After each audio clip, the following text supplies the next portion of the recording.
There are many proofs of the divine inspiration of the Bible. Let's discuss a few.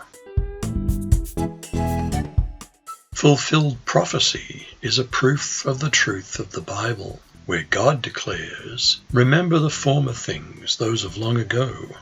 I'm God and there's no other. I'm God and there's none like me. I make known the end from the beginning, from ancient times what is still to come.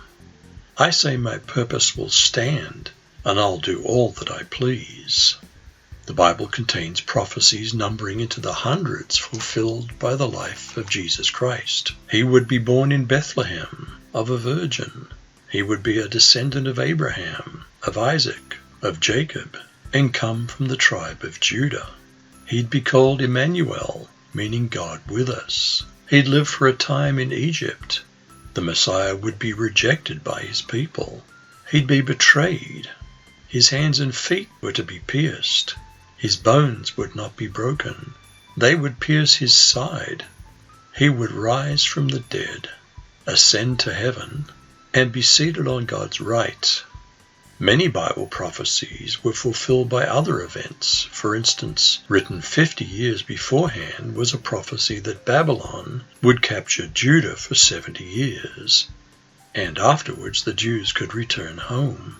Another prophecy written hundreds of years beforehand even named the king that would conquer Babylon.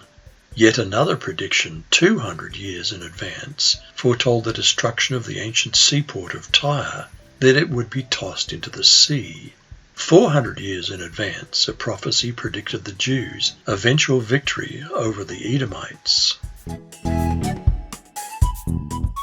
There's also proof outside the Bible.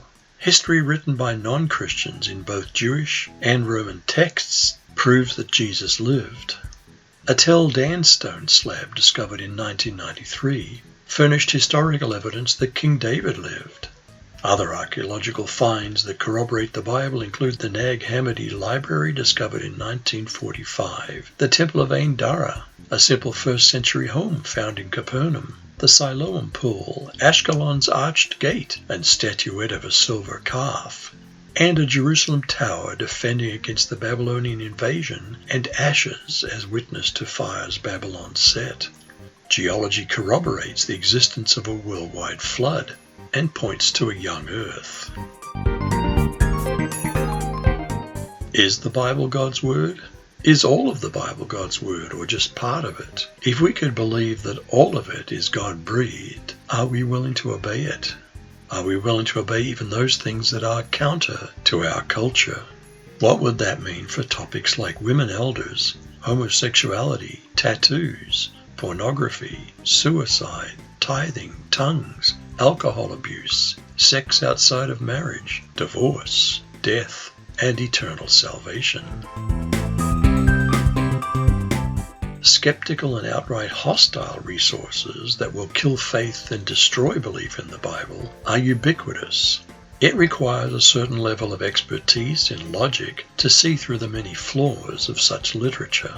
Apologists are defenders of the faith.